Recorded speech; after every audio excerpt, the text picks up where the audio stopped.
आइए अब समझते हैं कि अगर मुझे कोई काम करना है तो जो सबसे बड़ा चैलेंज है दुनिया में दोस्तों वो ये है कि आपको कई बार अपनी निश का क्राइसिस होता है कि मेरी ये स्ट्रेंथ है कि ये स्ट्रेंथ है, और इस बीच में अगर आपको ये लगता है कि मुझे बहुत सारी चीज आती है और मैं कुछ भी कर लूंगा, तो कुछ भी कर लूंगा चलता नहीं है, and you and up Fehling, और ये आपको फिर फ्रस्ट्रेट करती है, टेंशन करती है। और इसलिए बहुत ज़रूरी है कि हाउ टू फाइंड यूर निश।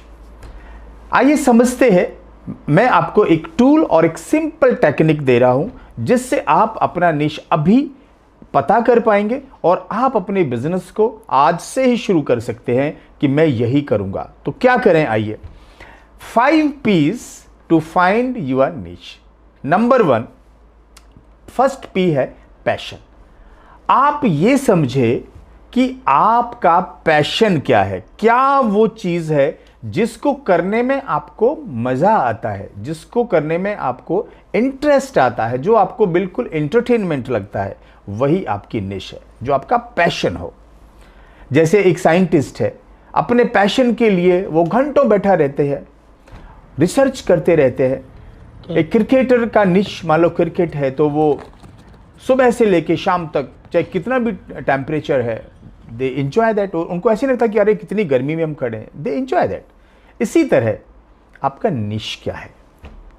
नंबर 2, पैशन के बाद आप जो बिजनेस करने वाले हैं, आपको जो पैसा मिलता है वो किसका मिलता है, फॉर सॉल्विंग द प्रॉब्लम्स। तो अब ये जाने कि आपका जो पैशन है, आपका जो स्ट्रेंथ है, आपकी जो स्किल है, क्या लोगों की प्रॉब्लम को सॉल्व कर सकती है। तो पहला P पैशन और दूसरा P प्रॉब्लम। क्या आपका पैशन, क्या आपकी स्किल लोगों की प्रॉब्लम्स को सॉल्व कर सकती है। अगर मान लो मैं एक म्यूजिशियन हूं, तो लोगों की प्रॉब्लम क्या हो सकती है, हो सकता है किसी म्यूजिशियन को ढूंढ रहे हो, किसी गाने वाले को ढूंढ रहे हो, तो उस ग्रूव में फिट होना, उनकी समस्या को हल करना, उनको सर्विस देना, वो आपका फिर निश है। तो आपका पैशन अगर लोगों की सर्विस के काम आए तो फिर समझिए आप बिजनेस में बहुत कामयाब होने वाले हैं। तीसरा P है कि आपका कोई ऑडियंस तो होगा जो आपकी इस सर्विस के लिए आपकी सेवाएं लेगा। तो उन पर्सन को ढूंढिए, उन पर्सन को आइडेंटिफाई करिए। अब जैसे आप एक डेंटिस्ट हैं, तो आपकी सेवाएं कौन लेगा, जिनकी दांत में दर्द होता हो।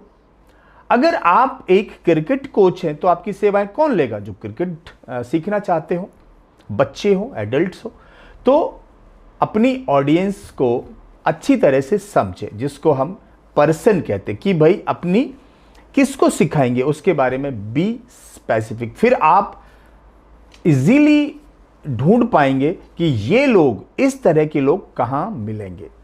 सपोज एक पर्सन है जिसकी कोई एक स्पेसिफिक निश है, लेट्स से आप किसी को इंग्लिश सिखाते हैं, तो इंग्लिश सीखने वाले कहां मिलेंगे, कौन से लोग हैं, कितनी उम्र के लोग हैं जो इंग्लिश सीखने आएंगे, किसको इंटरेस्ट होगा इंग्लिश सीखने का। अगर मान लो कोई पर्सन कॉन्वेंट एजुकेटेड है तो इंग्लिश सीखने की जरूरत नहीं है। तो आप अपनी ऑडियंस को अच्छी तरह जानें। चौथा P है पोटेंशियल। आप एवेल्यूट करें कि जो आपका निश है, पैशन है, क्या उतना पोटेंशियल है कि वो आपको एक बिजनेस में ऊंचाइयों तक लेके जाए, जिसको लोग पैसे पे करें। एंड फिफ्थ P है पेमेंट। क्या आपकी इस स्किल को सिखाने के लिए लोग पेमेंट करेंगे। जैसे कई बार आप सुबह देखते हैं लोग योगा सिखाते हैं, लेकिन कई लोग योगा सिखाते हैं 1 लाख रुपए लेते हैं एक महीने के, 20,000 लेते हैं, 50,000 लेते हैं, और उन्होंने एंटरप्रेन्योरशिप शुरू कर दी। तो आप अपनी निश को पहचानें और फिर इन 5 P's से ये देखें कि मेरा पैशन क्या लोगों की प्रॉब्लम सॉल्व कर सकता है।